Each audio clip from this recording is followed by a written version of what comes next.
नमस्कार दोस्तों, मैं हूं दीपक और आज की इस वीडियो में हम सब बायोलॉजी के मोस्ट इंपॉर्टेंट 50 क्वेश्चंस को करेंगे।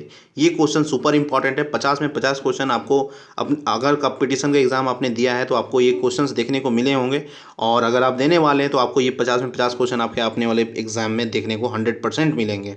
तो इस वीडियो को शुरू से अंत तक जरूर देखिएगा, बहुत ही शानदार कलेक्शन है क्वेश्चन का। तो चलिए वीडियो को शुरू करते हैं। तो पहला प्रश्न है, आर्कियोप्टेरिक्स किन वर्गों के प्राणियों के बीच की योजक कड़ी है? तो आर्कियोप्टेरिक्स जो है वह सरीसृप व पक्षियों के बीच की कड़ी इसको माना जाता है। ठीक है, तो पहला जो ज्ञात पक्षी हम लोग को प्राप्त हुआ था, ठीक है, जो जुरासिक काल में हमें मिला था, उसी को हम लोग क्या कहते हैं? आर्कियोप्टेरिक्स कहते हैं। तो ये सरीसृप यानी कि रेप्टाइल्स और पक्षी के बीच की कड़ी मानी जाती है इसे। तो ऑप्शन बी इसका क्या होगा? करेक्ट होगा। नेक्स्ट क्वेश्चन देखिए, मैमथ के पूर्वज थे, तो मैमथ के पूर्वज कौन थे? तो मैमथ के पूर्वज जो थे वो हाथी थे। ठीक है, हाथियों का ये बड़ा रूप, इनमें दांत, शरीर सभी रूप से ये बड़े होते थे मैमथ। ठीक है, तो मैमथ के पूर्वज कौन थे? वो हाथी थे। नेक्स्ट क्वेश्चन है कि निम्नलिखित तत्व समूह में से कौन सा पृथ्वी पर जीवन की उत्पत्ति के लिए मूलतः उत्तरदायी था? तो जीवन जो पृथ्वी पर जो जीवन की उत्पत्ति हुई थी उसके लिए कौन कौन से एलिमेंट या कौन कौन से गैसियस एलिमेंट्स जो थे वो रिस्पॉन्सिबल थे? तो इसका राइट आंसर हो जाएगा कार्बन, हाइड्रोजन और नाइट्रोजन। ये तीन फंडामेंटल उस समय के चीज़ें थे जो यहाँ पे लाइफ की उत्पत्ति या जीवन की उत्पत्ति जो है इन्हीं तीन गैसों के साथ या तीन एलिमेंट्स के साथ शुरू हुई थी। नेक्स्ट क्वेश्चन देखते हैं, गोरिल्ला को एक दूसरे से भिन्न करना एक कठिन कार्य है। निम्नलिखित में से गोरिल्ला की पहचान करने के लिए किसका प्रयोग किया जाता है? तो देखिए, गोरिल्ला को एक दूसरे से पहचानना बहुत कठिन कार्य है। तो एक और दूसरे गोरिल्ला में डिफ्रेंशिएट करने के लिए हम लोग किस चीज़ का उपयोग करते हैं? नासा चिन्ह का, पंजे चिन्ह का, भौं का, बाल का नहीं, नासा चिन्ह का हम लोग प्रयोग करते हैं एक दूसरे गोरिल्ला में डिफ्रेंशिएट करने के लिए। नेक्स्ट क्वेश्चन है, किसने प्रतिपादित किया है कि जीवन की उत्पत्ति एक रासायनिक रूप में हुई है? ठीक है, सुपनी रूप होगा। तो देखिए, जीवन की जो उत्पत्ति है वो एक केमिकल प्रोसेस के थ्रू ही हुई है, ये तो सही बात है। तो ये किसने कहा था? तो देखिए, AI ओपेरिन और जेवियस हेल्डेन, इन दोनों का स्टेटमेंट ये था। ठीक है, दोनों इस बात से अग्री करते थे कि रासायनिक प्रोसेस से ही जो है कि जीवन की उत्पत्ति हुई। तो इसका राइट आंसर क्या हो जाना चाहिए?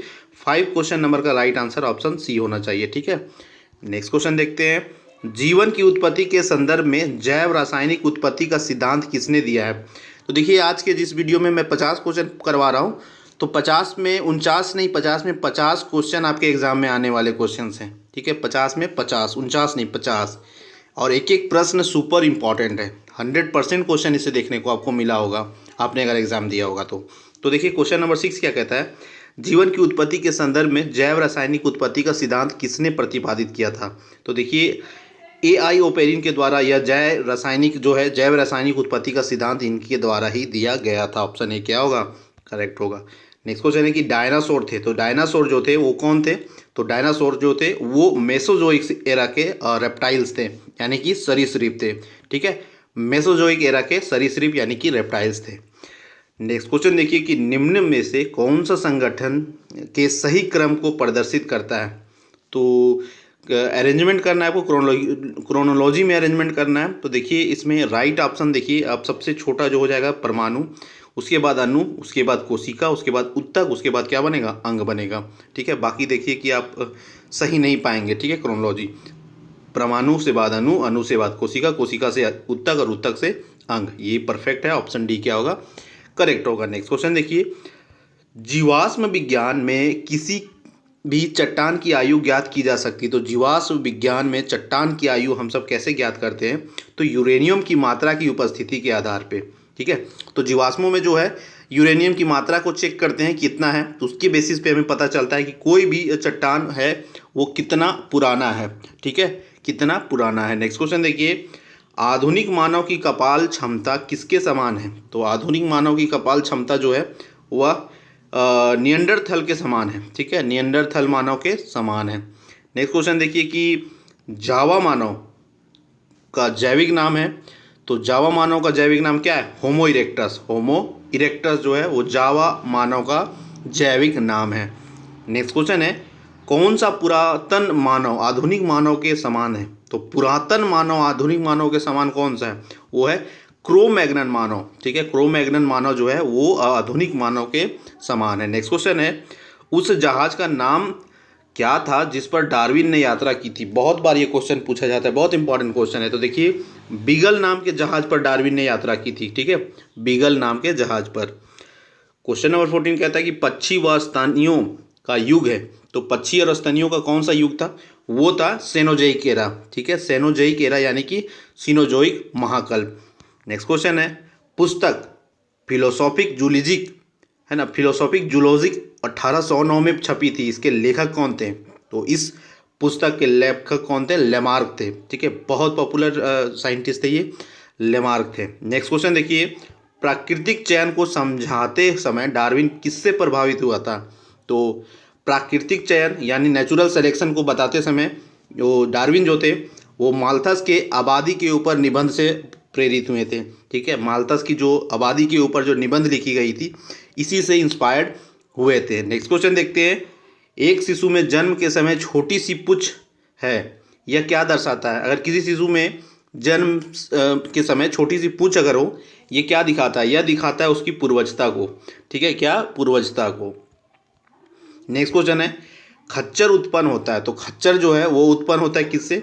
तो अंतरजातीय संकरण से, ठीक है, और हाइब्रिडाइजेशन को भी, संकरण का मतलब होता है हाइब्रिडाइजेशन, तो हाइब्रिडाइजेशन को, अंतरजातीय हाइब्रिडाइजेशन को दर्शाता है खच्चर। नेक्स्ट क्वेश्चन देखिए, अनुकूली विकिरण, ठीक है, अनुकूली विकिरण का सबसे अच्छा उदाहरण है। तो अनुकूली विकिरण को कहते हैं हम लोग एडप्शन रेडिएशन, ठीक है, अनुकूली विकिरण को एडप्शन रेडिएशन भी कहते हैं। तो उसका सबसे अच्छा उदाहरण कौन है? उसका सबसे अच्छा उदाहरण है डार्विन की फिंच, ठीक है, डार्विन की फिंच जो है अनुकूली विकिरण यानी कि एडप्शन रेडिएशन का सबसे अच्छा उदाहरण है। नेक्स्ट क्वेश्चन है कि निम्न में कौन सी रचनाएं मानव में अवशेषी अंग है? तो कौन सी जो रचना है मानव में अवशेषी अंग है, अवशेषी अंग कौन सी है? तो देखिए, कॉसिक्स, कृमि रूप परिशेषिका, कर्ण पल्लव पेशियाँ, ये सभी जो है वह अवशेषी अंग है, ठीक है, मानव रचना में अवशेषी अंग है। नेक्स्ट क्वेश्चन देखिए कि युगों से गुजरे जैव विकास के समर्थन में कौन सीधा ठोस प्रमाण करता है? तो युगों से जो गुजरा है, एरा बाय एरा जो हमारा जो जीवन का जो विकास हुआ है, जैव विकास हुआ है, उसको कौन समर्थन करता है और उसका ठोस प्रमाण किसके द्वारा मिलता है? तो देखिए, जीवाश्म विज्ञान से। जब जीवाश्म का स्टडी करते हैं ना, तो उससे हम लोग को किस प्रकार से जैविक विकास किस तरीके से डेवलपमेंट हुआ है उसका हमें प्रमाण मिलता है जीवाश्म के विज्ञान से, यानी कि जीवाश्म के अध्ययनों से। नेक्स्ट क्वेश्चन है कि जैव विकास के क्रम में मानव के सबसे निकट प्राइमेट्स कौन है? तो जैव विकास जो हुआ है, जैविक डेवलपमेंट जो हुआ है उसके क्रम में मानव के सबसे निकट, हम लोग के सबसे निकट कौन है?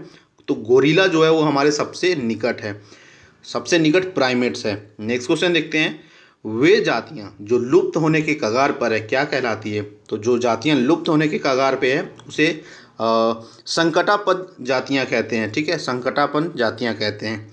नेक्स्ट क्वेश्चन देखिए, प्रथम स्तनी का उद्भव हुआ था। तो प्रथम स्तनी का उद्भव कब हुआ था? करीब 2200 लाख वर्ष पूर्व, ठीक है, 2200 लाख वर्ष पूर्व इनका उद्भव हुआ था। नेक्स्ट क्वेश्चन है, निम्न में से एक महाकल्प सरीसृपों का युग या डायनासोरों का स्वर्णिम काल कहा जाता है, यह है। तो कौन से काल को जो है सरीसृपों का युग या फिर डायनासोरों का स्वर्णिम काल, गोल्डन एरा कहा जाता है? मतलब इस समय रेप्टाइल्स और डायनासोर बहुत ही अपने चरम डेवलपमेंट पे थे, तो ये कहा जाता है मेसोजोइक एरा को, ठीक है, मेसोजोइक महाकल्प को। नेक्स्ट क्वेश्चन देखिए कि भ्रूणावस्था में जंतु अपने पूर्वजों को भ्रूणावस्था दोहराते हैं। तो भ्रूणावस्था में जंतु अपने पूर्वजों के भ्रूणावस्था को दोहराते हैं, इस नियम को कहते हैं। तो इस नियम को हम सब क्या कहते हैं? इस नियम को कहते हैं बायोजेनेटिक नियम। क्या कहते हैं? बायोजेनेटिक नियम। नेक्स्ट क्वेश्चन है कि अजगर में कौन सा अवशेषी अंग है? तो अवशेषी अंग अजगर में कौन सा है? तो अजगर में जो है वो पश्चपाद जो है वह एक अवशेषी अंग है। नेक्स्ट क्वेश्चन देखिए कि पृथ्वी के भौतिक विकास के क्रम में पक्षियों व स्तनियों का उद्भव हुआ है। तो पृथ्वी के भौतिक विकास के क्रम में पक्षियों व स्तनियों का जो उद्भव हुआ है वह हुआ है जुरेसिक कल्प में, ठीक है, जुरेसिक एरा में। इंपॉर्टेंट क्वेश्चन है। नेक्स्ट क्वेश्चन देखिए, मीसोजोइक महाकल्प में कौन सबसे अधिक प्रभावशाली थे? तो मीसोजोइक महाकल्प में सबसे अधिक रेप्टाइल्स यानी कि सरीसृप जो है वो प्रभावशाली थे। नेक्स्ट क्वेश्चन है कि आर्कियोप्टेरिक्स का जीवाश्म किसकी उत्पत्ति के प्रमाण को निश्चित करता है? जैसा कि मैंने आपको बताया, तो आर्कियोप्टेरिक्स का जो प्रमाण है वह सरीसृपों से लेकर पक्षी तक के उत्पत्ति का प्रमाण हमें निरूपित करता है। नेक्स्ट क्वेश्चन देखिए कि अस्तित्व की रक्षा के लिए सबसे अधिक संघर्ष होता है। तो अस्तित्व की रक्षा के लिए सबसे अधिक संघर्ष होता है एक ही निकेत के समान जंतुओं के बीच में, एक ही टाइप के जो जंतुओं के बीच में हैं उनके बीच में अस्तित्व यानी कि एग्जिस्टेंस की जो है सबसे अधिक लड़ाई होती है। नेक्स्ट क्वेश्चन है कि चार्ल्स डार्विन द्वारा दिए गए जैव विकास के विचार या अभिमत को समझाया जा सकता है। तो चार्ल्स डार्विन के द्वारा जो दिया गया था जैव विकास का विचार, उसको समझाया जा सकता है कैसे? तो उसे जो है वह प्राकृतिक चयन द्वारा युग्मत है ना, योग्यतम की उत्तरजीवी से, ठीक है, तो योग्यतम की उत्तरजीविता से समझाया जा सकता है जो डार्विन का दिया गया था जैव विकास का सिद्धांत, नेचुरल सिलेक्शन का जो प्रोसेस जो दिया गया था ये समझाया जा सकता है। नेक्स्ट क्वेश्चन देखिए, प्राचीन प्रमाणों से पता लगता है कि किस महाकल्प में जीवन नहीं था? तो एजोइक एरा में जीवन नहीं हमें मिले हैं, ठीक है, जीवन के किसी भी प्रमाण हमें एजोइक एरा के नहीं मिले हैं। नेक्स्ट क्वेश्चन है कि जैव विकास का प्रारंभिक कारण क्या था? तो जैव विकास का प्रारंभिक कारण था अनुकूलन। नेक्स्ट क्वेश्चन है, एक वैज्ञानिक ने फल मक्खी ड्रोसोफिला की 72 पीढ़ियों को अंधकार में रखा, ठीक है, किंतु फिर भी सभी मक्खियों में समान आंखें पाई गई। यह प्रयोग खंडन करता है। तो किस सिद्धांत का यह प्रयोग खंडन करता है? कि देखिए बोला जाता है ना कि अडेप्टेशन से चीज़ें बदल जाती है, उनके अडेप्ट कर लेते हैं नए नए चीज़ों को। देखिए तो वैज्ञानिक ने क्या किया था कि फल की जो मक्खी है उनका नाम था ड्रोसोफिला नाम की जो मक्खी है, उसको 72 पीढ़ी को अंधकार में यानी कि अंधेरे में रखा था। तो उससे इसके आँख में कुछ बदलाव आना चाहिए था या आँख नहीं आना चाहिए था, होना चाहिए था, लेकिन देखा गया कि सभी मक्खी समान आँख के साथ पैदा होती जा रही है। तो ये कौन से सिद्धांत का खंडन करती है? तो देखिए अंगों के उपयोग या अनुपयोग के सिद्धांत का यह खंडन करती है। बोला जाता है ना कि जब इंसान जो है वो चीज़ को छोड़ता जाता है जिसकी उसे ज़रूरत नहीं होती है और उसे एक्सेप्ट करता जाता है या अपनाते जाता है जिसकी उसकी ज़रूरत होती है। तो इस सिद्धांत का जो है वो यह खंडन करता है। नेक्स्ट क्वेश्चन देखिए, गैलापागोस द्वीप है ना, गैलापागोस द्वीप पर जैव विकास का विस्तृत वर्णन किस वैज्ञानिक द्वारा किया गया था? तो गैलापागोस द्वीप पर जो है जैव विकास का विस्तृत वर्णन जो है वह किया गया था चार्ल्स डार्विन के द्वारा। नेक्स्ट क्वेश्चन है, हैकल के बायोजेनेटिक सिद्धांत के अनुसार, तो हैकल बहुत ही पॉपुलर साइंटिस्ट है, इस जितने भी बता रहा हूँ, तो हैकल जो थे वो उनके बायोजेनेटिक सिद्धांत जो था उनका थ्योरी था, उसके अकॉर्डिंग प्रत्येक जंतु के विकास के क्रम में उस जाति का विकास का क्रम दोहराया जाता है। ऑप्शन सी क्या होगा करेक्ट? तो है कि प्रत्येक जंतु के विकास के क्रम में, है ना, उस प्रोसेस में, उसके डेवलपमेंट के प्रोसेस में उस जाति के विकास का क्रम को फिर से दोहराया जाता है, ठीक है, उसके डेवलपमेंट के प्रोसेस को दोबारा से रिपीट। नेक्स्ट है, डिवोनियन कल्प में किसकी बहुतायत थी? तो डिवोनियन कल्प में जो है यानी कि डिवोनियन एरा में मछलियों की बहुतायत थी, यानी कि मछलियाँ उस समय बहुत ज़्यादा पाई। नेक्स्ट है, अकशेरुकी व केशुरुकी के बीच संयोजी कड़ी कौन है? तो अकशेरुकी व कशेरुकी के बीच की जो संयोजी कड़ी है वह कौन है? वह है बैलेनोग्लासस। क्या है? बैलेनोग्लासस। नेक्स्ट क्वेश्चन देखते हैं, जैव विकास का सिद्धांत, ऑप्शन क्वेश्चन 40 है, जैव विकास का जो सिद्धांत है निम्नलिखित में से किसके द्वारा प्रतिपादित किया गया था? तो जैव विकास का सिद्धांत है वो चार्ल्स डार्विन के द्वारा प्रतिपादित किया गया था। वेरी इंपॉर्टेंट क्वेश्चन रहेगा ये आपके एग्जाम के लिए। नेक्स्ट क्वेश्चन देखिए, मच्छरों का नियंत्रण हेतु प्रयोग होने वाली कीटभक्षी मछली है। तो मच्छरों के नियंत्रण हेतु प्रयोग होने वाली कीटभक्षी मछली कौन सी है? वह है गैम्बूशिया नाम की जो मछली है वह मच्छरों के नियंत्रण के लिए प्रयोग होने वाली ये मछली है। नेक्स्ट क्वेश्चन देखिए कि प्लाज्मोडियम परजीवी का वाहक है। तो प्लाज्मोडियम जो परजीवी है इसको कौन कैरी करता है ना, तो इसको कैरी मच्छर के द्वारा ये परजीवी कैरी किया जाता है। नेक्स्ट देखिए कि एड्स होता है, तो एड्स जो बीमारी है वह विषाणु से होता है, ठीक है, विषाणु से होता है। नेक्स्ट क्वेश्चन देखिए कि निम्नलिखित में से कौन सा सांप जहरीला नहीं है? तो जहरीला सांप कौन सा नहीं है इसमें? तो देखिए ऑप्शन, तो देखिए अजगर जो है वो जहरीला नहीं होता, ये निगल के जान ले लेता है। नेक्स्ट क्वेश्चन देखिए कि कॉर्क निम्नलिखित में से किस पेड़ से प्राप्त होता है?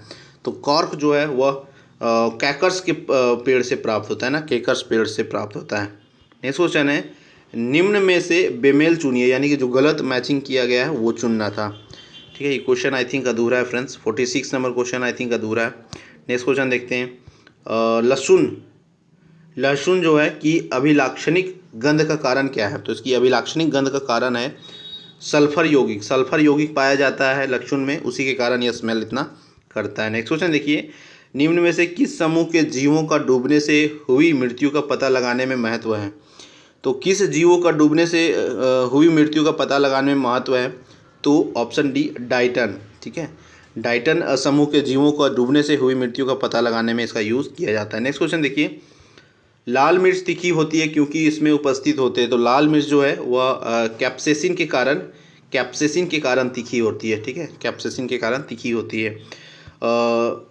सायरिंग्स, ठीक है, शब्दिनी सायरिंग्स किसमें वाक्य यंत्र हैं?